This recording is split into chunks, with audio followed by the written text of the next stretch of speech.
हाँ जी, राधा स्वामी। नाम जप का सही अर्थ है आस्था, विश्वास और भगवान के प्रति श्रद्धा। जो आज का सत्संग का विषय है, उसमें सतगुरु महाराज जी ने फरमाया है कि हम कैसे, किस तरह से नाम जप करें, जिससे भगवान हमारी प्रार्थना को जल्दी और आसानी से सुन सके। काफ़ी लोग नाम जप करते हैं, लेकिन उन्हें नाम जप की विधि का अच्छे से ज्ञान नहीं होता। तो आज के सत्संग में आप नाम जप की विधि का अच्छे से ज्ञान प्राप्त कर पाएंगे।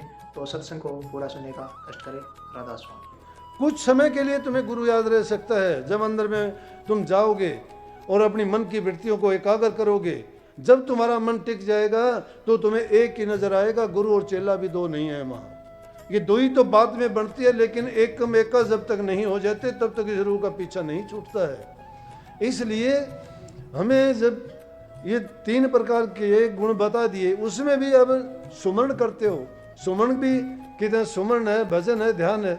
सुमरण करते हो, सुमरण करने का तरीका है। एक तो बार 2-4 बार बोल दिया, कोई भी नाम है, कोई भी मंत्र है, तुम्हें जाप के लिए दे दिया, तुम उसको करते रहते हो।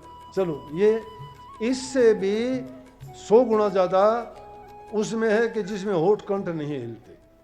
होठ कंठ हले नहीं, जिब्या नहीं उच्चार, गुप्त भेद को जो लिखा वो ही हंस महाराज जी। होठ और कंठ जिसमें हिलते नहीं है, उस नाम को, उस मंत्र को सिर्फ अंदर में हम जपते हो, दूसरी प्रकार का जाप है, उसमें उससे 100 गुना ज़्यादा फायदे हैं। और उसके बाद अजपा जाप आता है। जाप जबान से जपने वाला है, ये अजपा है।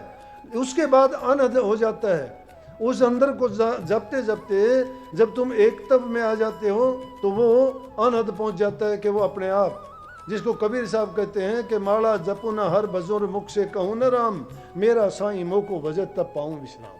कहता वहाँ जाने के बाद मैं ना माला फेरूं, ना नाम लूँ, ना परमात्मा को याद करूं, फिर तो क्या करेगा, मेरा परमात्मा मुझे याद। एक में एक का जब हो जाता है, बूंद जब सागर में जाके मिल जाती है तो उनको जुदा कौन कर सकता है। बूंद से पूछे तू कहाँ है तो कहेगी मैं ये हूँ, सागर का नाम लेगी। सागर को कहे तू बूंद कहाँ है तो कहेगा मैं बूंद हूँ। इसलिए बूंद सिंध दोनों एक ही हैं। बूंद सिंध का झगड़ा मन में उनके लिए अनेक हुए, बूंद में सिंध, सिंध में बूंदे, बूंद सिंध दो एक हुए। बूंद और सिंध दो नहीं है, एक है। इसी प्रकार से रूप परमात्मा की अंश है, उससे जुदा होके आई थी, लेकिन ये क्या हुई कि यहाँ काल और माया के देश में आके मिलोनी हो गई इसके साथ में। ये मल वक्षेप आवरण की जो बीमारियां थी, इसके ऊपर जंग चढ़ गई, और वो जंग चढ़ने के बाद ये अपना आपा भूल गई। इसलिए स्वामी जी महाराज ने उस वचन में फरमाया, सूरत क्यों हुई दीवानी, तेरी बिरथा बेस बेहानी। जग भोग रोग दिन बीते, तू जाए दो कर रीते, जमपुर होए धूमा धामी, तू पड़े 84 खानी। जमपुर में जाएगी, तेरे पे धूमा धामी होगी, बड़े कष्ट होंगे, तेरी बड़ी धुनाई होगी, और फिर क्या होगा, 84 खान में फिर धकेल दी जाएगी। इसलिए इन भ्रम की निद्रा से जाग के गुरु की शरणी ला के तू गुरु से भेद ले और उसे नाम की कमाई कर। उस अजपा जाप में जब पहुंच जाते हो, फिर कोई नाम तुम्हारे से जुदा नहीं है। ये वो नाम की 3 अवस्था है। जाप स्थूल शरीर में होता है, अजपा जाप मन से होता है, और अनहद 12वें दर्जे से ऊपर जाता है। उसमें जाने के बाद नाम भेद नहीं रहता, कोई भी एकम एक हो जाता है। लेकिन बातों से नहीं, ना तुम्हें 12वां दर्जा बेरा, ना 8वां दर्जा बेरा, तुम उस पहले दर्जे से चलना शुरू कर लो, दर्जे तुम्हारे पास अपने आप खुलते चले जाएंगे। लेकिन जब जाना नहीं चाहते तो कैसे होगे। मैं हर चीज़ में इस तरह की बातों का ख्याल करता हूँ। पिछले दिनों बाड़मेर जाने का मेरा काफ़ी दिन से ये था, दूर के इलाके हैं राजस्थान के, मेरे मन में था कभी बाड़मेर देखूँ, बाड़मेर देखूँ। चले गए तो किले पुराने भवन देखने का शौक है। मैं बोला भाई बाड़मेर में कोई किला है? बोले हाँ जी है, पहाड़ी पर। हम देखते देखते गाड़ी लेके वहाँ पहुँचे, बड़ी भीड़ की घाटियों में से निकल के गए। बोले जी किला नहीं है, यहाँ तो एक देवी का मंदिर है। हाँ भाई आए हैं तो देवी माँ के भी दर्शन कर लो, फिर खाली कैसे जाएं। 200 किलोमीटर जब जोधपुर से चल के यहाँ आए हैं, चलने लगे, कोई बताने वाला था नहीं, खुले गेट थे। जब ऊपर गए तो बीच में एक आदमी मिला। मैं कितनी दूर और होगा? बोला कि 500 पैड़ी हैं। 501 200 पैड़ी चढ़े थे, थक गए थे उस पर ही, लेकिन अब तो चल दिए, तो अब तो मंजिल की तरफ जाना ही पड़ेगा। नीचे आए तो भी 400 पैड़ी तो होगी। मैं इससे अच्छा था भी जिस काम को लेके चले हैं तो उसको चले।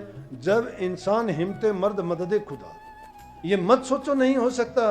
एक इंसान वो काम कर सकता है जो किसी इंसान ने कर दिया। ये ना सोचो कि मैं कमज़ोर हूँ, मेरे से नहीं होगा, नहीं, ये सोचो कि जब और किसी ने कर दिया मैं भी कर सकता हूँ। उसी परमात्मा की संतान है, हमारे भी सभी वही अंग हैं, लेकिन हमारे दिल के अंदर अगर दुर्बलता, दुर्बल विचार हमने पाल लिए तो कभी उस काम को नहीं कर पाओगे। अपने दिल के अंदर एक दृढ़ संकल्प लेके जब भक्ति के रास्ते पर निकले हो तो घबराओ नहीं।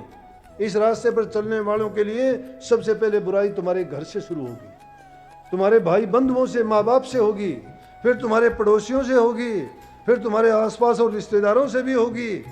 बड़े बड़े ताने सहने पड़ेंगे। बड़ी कठिन रास्ता है, ये आसान नहीं है, लेकिन जब उस पर तुम निकल जाओगे एक बार, फिर तो भक्ति का रूप पालोगे। तो बस क्या करना है, उसको किसी चीज़ की ज़रूरत नहीं। गोधन, गज धन, बाजी धन और रतन धन खान, जब आवे संतोष धन तो सब धन धूल समान। किसी धन की ज़रूरत नहीं वहाँ पर। जब इंसान को संतोष रूपी धन मिल जाता है, संतोष और शांति, इंसान को दुनिया की सारी चीज़ें दे के भी किसी को शांति मिल जाए, उसको बढ़ के चीज़ नहीं है। धन वाले सुखी हैं, रातों की नींद नहीं आती उनको, कोर्ट कचहरियों में मुकदमे चलते हैं उनके, चोर लुटेरे से डरते मरा धन ना छीन ले। चोरों से बचाना, अगर इकट्ठा करने में परेशानी, इकट्ठा कर लिया तो उसकी रक्षा करने में परेशानी, कोई लेके ना दे तो उससे दुख है, और अगर आखिरी में जब छोड़ के जाता है फिर रोता है कि हाय मैंने इकट्ठा किया था यहीं रह गया। सोई भी साथ नहीं जाती। इसलिए पानी बांटो नाव में, घर में बांटो दाम, दोनों हाथ होनी चाहिए, यही सयानों काम। अगर घर के अंदर दाम बढ़ने शुरू हो जाएं, नाव के अंदर पानी बढ़ना शुरू हो जाए, तो उसको पानी को तो उड़ीच देना चाहिए, धन को दान पुण्य में लगा देना चाहिए, भूखे गरीब की मदद करनी चाहिए, नेक काम में लगा देना चाहिए, ताकि वो किसी के काम आए, उसकी दुखी मन जो होता है उसमें उसको सुख मिले तो वो आपको दुआ देगा। इंसान के सच्चे दिल से दी हुई दुआ और आशीर्वाद बहुत फलीभूत होता है। इसलिए शास्त्रों ने कहा कि तन पवित्र सेवा की, तन की पवित्रता है सेवा करने से। धन पवित्र किए दान, धन की पवित्रता दान करने से होती है।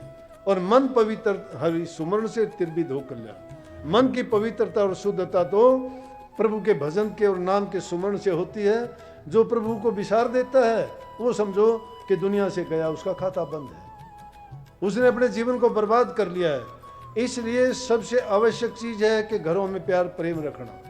पहली चीज है इंसान अपने दिल में शांति जो रख लेगा वो हर इंसान को संतुष्ट कर देगा। तुम्हारे बैर विरोध रखने वाला है वो भी संतुष्ट हो जाएगा, तुम्हारे घर वाले भी सब संतुष्ट हो जाएंगे। लेकिन पहली चीज है अपने मन के अंदर अपनी जो उद्वेग हैं, मन में उठने वाली तुम्हारी भावनाएं हैं, उनको कंट्रोल में रखना। उनको जब कंट्रोल में कर लोगे, घर में प्यार प्रेम और शांति बनाओगे, अच्छे ढंग से रहोगे, टाइम पर अपने काम करो। कोई किसी काम छोड़ने की नहीं कहता, गलत है ये। अगर घरों में झगड़े होते हैं, तुम टाइम पर काम नहीं करते, ये बहन जी तो कहती है कि मैं आज सत्संग में जाऊंगी, ये काम नहीं करूंगी, घरवाला कहता है कौन करेगा, झगड़ा हो गया। मुश्किल नहीं तो अगर तुम्हें जाना है तो आज सत्संग में जाना, पहले दिन सारे काम करके छोड़ दो कि मैंने सारे काम कल के लिए कर दिए, कल सत्संग में जाऊंगा। बोले कि हाँ जा प्यार से खूब। घरों में पहली चीज है प्यार प्रेम और शांति रखो। घर में शांति नहीं है तो तुम्हारे मन में भी शांति नहीं होगी। जब मन में शांति नहीं है तो क्या खाक भक्ति कर पाओगे। इसलिए काम करो, अपना मेहनत करो। पेट के लिए दो रोटी जिसके पास नहीं है उसके लिए भक्ति की बातें कोरी एक कल्पना मात्र रह जाएंगी। संतों ने सब ने कहा पेट ना पई रोटियां तो सारी गल्ला खोटियां। कबीर साहब ने भी एक टाइम में कह दी थी कि भूखे भगत ना होए गोपाला, ये ले अपनी कंठी बाड़ा। एक जगह कहते हैं कि झांझ मंजीरे तभी बजे बने चून की लोई, साधो भूखा भगत ना होई। भूखा भगत नहीं हो सकता। कबीर साहब कहते कबीर खुदा कुकरी करे भजन में भंग, ता को टुकड़ा डाल कर भजन करो निसंग। ये भूख इंसान की कुकरी है, कुत्ती है। इसको टुकड़ा जब तक नहीं डाल लेते तब तक भजन नहीं होगा। इसलिए पहले अपने दो रोटी का साधन, पहले इंसान को काम करना चाहिए।